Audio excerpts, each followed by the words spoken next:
করলো, এখানে দৃশ্যমান কী দেখা যায় আপনারা দেখলেই বুঝতে পারবেন যে এখানে কে আছে। আমার এখানে ওয়্যার হাউস করছে, আমি এখানে আমার গাড়ি পার্কিং করে রাখছি। আমার সামনে আমি আমার একটা শোরুম করার জন্য আমি গ্লাস দিয়ে ঘিরে রাখছি। আজকে থেকে 7 মাস আগে যে ওটা কাজ করছে তাকেও আপনারা জিজ্ঞেস করতে পারেন। এর আগে এখানে পাপ্পু ফার্নিচার নামে পাপ্পু নামে একটা ছেলে, ও ঢাকায় থাকে। সে এখানে দীর্ঘ 1.5 বছর ভাড়া ছিল। সে আমাকে 23 লক্ষ টাকা অ্যাডভান্স দিয়েছিল এবং তাকে যাওয়ার সময় তার ডেকোরেশন আমি কিনে নিয়েছি 2 লক্ষ টাকা দিয়ে। তাকে আমি আরও 2 লক্ষ টাকা বেশি 25 লক্ষ টাকা দিয়ে দিয়েছি। এবং আপনারা দেখেন এই দিকে আমাদের গাড়ি, ওখানে গাড়ি পার্কিং করে এই নিচকালে একটা গর্ত ছিল, ডোবা ছিল। 2019 সাল থেকে আমি যার কাছ থেকে ল্যান্ডটা পারচেস করছি, ওনার সঙ্গে পরিচয় হয় 2015 সালে একটা ট্রানজিটে একটা থেকে আমি শারজা এয়ারপোর্টে তার সঙ্গে পরিচয় হয়। ওনার হাজব্যান্ড ছিল গিয়াসউদ্দিন। উনি আমাকে রিকোয়েস্ট করতো, আমি তাকে প্রতিশ্রুতি দিয়েছিলাম যদি কখনো জায়গা কিনে কিনবো। উনি 2019 সালে উনি মারা যাওয়ার পর ওনার মিসেস আমাকে রিকোয়েস্ট করার পর আমি জায়গাটা তার কাছে পারচেস করি। এবং 2019 সালের পর থেকে আমি এটাকে নিজে এখানে পাওনার সময় অবস্থান নিয়েছিলাম। এখানে আমি প্রায় দীর্ঘ 2 বছর আমি স্টে করছি এখানে। আশেপাশে যারা বাড়ি আছে সবাইকে জিজ্ঞেস করেন, সামনে দোকান আছে, আরও একটা সামনে অপোজিটে বাইসাইকেল একটা দোকান আছে, বাইসাইকেল পার্টস বিক্রি করে, তাদেরকেও জিজ্ঞেস করলে বুঝতে পারবেন সেও ভাড়া ছিল আমার। তাই যে মিথ্যা ফেক অবান্তর কিছু কথাবার্তা আসলে আমরা তো করতে পারবো না। আমাদের তো একটা ইয়ে আছে, হ্যাঁ, যে আমরা তো মানে ওদের মতো যা মানুষের সামনে এইভাবে লেখা কান্দতে পারবো না। হ্যাঁ, আমরা আপনার কাছে রিকোয়েস্ট করবো, আমরা আশেপাশে যারা আছে, আমি কতদিন ধরে অবস্থান করতেছি, নির্মাণ কে করছে তাদেরকে জিজ্ঞেস করেন, আপনার তথ্য পেয়ে যাবেন। এর থেকে বলার কিছু নেই। আমি মনে করি যে আমি আসলে রংপুরে একটা বিজনেস আছে আমার, আইডেল ফাউন্ডেশন বা আইডেল ব্লাড ব্যাংক ফাউন্ডেশন, তার বিজনেস না, ফাউন্ডেশনের আলোকে আমি ব্লাড ব্যাংক ডায়াগনস্টিক করছি। সেটা নিয়ে রংপুরে মানুষের সেবা দেওয়ার জন্য আমি আসছি, কোনো বিজনেস জন্য আসি। যদি আপনি নির্দোষ হন তাহলে কি তার সঙ্গে কি আপনার পূর্বতন কোনো শত্রুতা ছিল যার কারণে এরকম কিছু?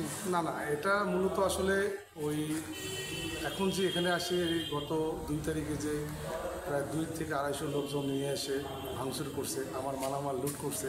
আপনারা দেখেন এখানে কী আছে। এবং আমার কথা হচ্ছে আমি মানে এটার ন্যায় বিচার চাই। ন্যায় বিচারটা যদি আমি অপরাধী হই তাহলে আইন তো আছে। এই 200 লোক আসলো, সেটি কি মবের পরিস্থিতি সৃষ্টি করছিল কিনা, কি মনে করছিল?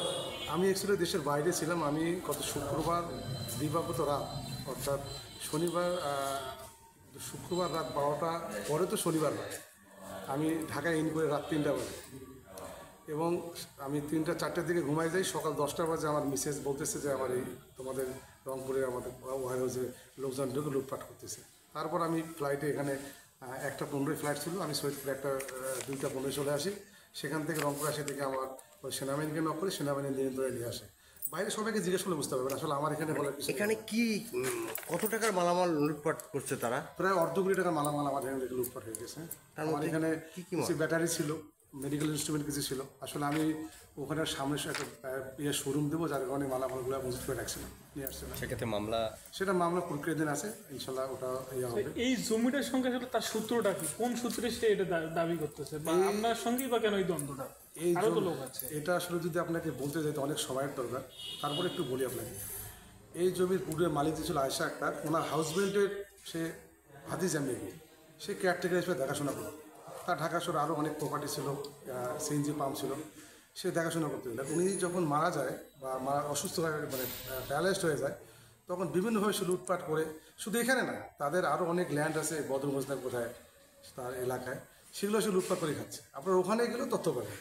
আমি আপনাকে এই ব্যাপারে আসলে আমরা চাই সঠিক তথ্যটা আপনারাই তুলে ধরেন, আমার এখানে বলার কিছু নেই। ঠিক আছে, আমি শুধু একটা কথা বলবো, বলতেছে যে এখানে তার বাসা ছিল, আমরা আমার এখানে ছেলেপেলে বা আমি বা আমার ভাই বা তার ভাগনা যাদেরকে মারধর করলো, তারা নাকি তাদেরকে ডিস্টার্ব করে। এখানে কোথায় বাসা, এখন তো আপনারা কোন জায়গায় কি আছে? আচ্ছা, পুরাটা করে আপনি একটা কথা বলবেন, আপনি একজন প্রবাসী, সেক্ষেত্রে প্রবাসী হিসেবে যে হয়রানি। না, আমি প্রবাসী না, আসলে আমি মানে আমি ঢাকায় বসবাস করি। আমি বিজনেসের পারপাসে আমি বিভিন্ন কান্ট্রিতে থাকি। আমি 1998 থেকে ঢাকায়, 1998 সাল থেকে আমি ঢাকায় বসবাস করি। এবং আমি রংপুরে বিজনেস হওয়ার পর আমি প্রতি সপ্তাহে এখানে একদিন হলে আমি সময় দিই বিজনেস পারপাসে। ঠিক আছে, নামটা একটু বলবেন। নামটা আমার নাম আকিবুল ইসলাম টিটুল, আমি আইডিয়াল ফাউন্ডেশনের chairman. Ideal LCP, ideal group medical service আমার প্রতিষ্ঠানে। ঠিক আছে। আচ্ছা, এই যে মশিউর রহমান সেদিন সংবাদ সম্মেলনে বললো যে ওর বাচ্চা কাচ্চা স্কুলে গেলেও নাকি মানে তোমার ছেলে পেলে বা তোমাদের লোকজন একটু বিরক্ত বোধ করে, তার ওয়াইফের এটা অভিযোগ। না, এটা আসলে ও তো এখানে অবস্থানে নেই। ও তো আমার মানে গোডাউন করে ঢুকে হামলা করে আমার মালামাল লুট করে নিয়ে গেল। আপনারা দেখেন না, আমি তো চাচ্ছি যে রংপুর শহরে কি যারা সাংবাদিক আছে তারা কি ন্যায় বিচার একজন তুলে ধরবে না? তারা আসে দেখুক। তারা এখানে আমার এখানে ভাড়াটিয়া ছিল 2019 সাল থেকে, এই সেট আমি করছি। 2019 সাল থেকে এখানে এই একটা ডোবা ছিল, ডোবাটাকে আমি নিয়ন্ত্রণ করছি। সিটি কর্পোরেশন কয়েকবার এসে মেপি দিয়ে গেছে আমাকে। পাশের জমিওয়ালা অভিযোগ করছে, সিটি কর্পোরেশন কয়েকবার এসে মেপে দিয়ে গেছে, স্থানীয় লোকজন দেখছে। এগুলো তো আর লুকানোর কিছু নাই। আবেগ যদি এটাই হতো তাহলে আমি তো ওই আপনার প্রেস ক্লাবে যা কান্নাকাটি করে লোকজন দিয়ে কান্নাকাটি শুরু করে দিতাম যে আমার অন্যের জমি করে টার্গেট করে। যদি কেউ মনে করেন যে এই কান্নাকাটি করে পাইতো তাহলে তো একজন নিরীহ মানুষ যার সামনে কান্নাকাটি করে একটা মানুষের বাড়ি দেখে দিতে পারতো। আপনারা দেখেন আমার নামে জমি খাজনা খালি সব আমার নামে। আপনি চান আমি আপনাকে দেখাচ্ছি, ফাইলটা নিয়ে আসতে আমি দেখাচ্ছি কী ডকুমেন্ট চান আপনি আমার কাছে।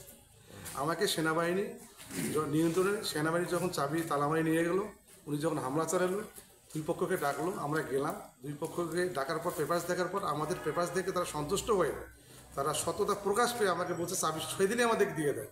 কিন্তু ইনি করলো না, আমাকে 2 দিন সময় দেন, আমি পেপারস দেবো।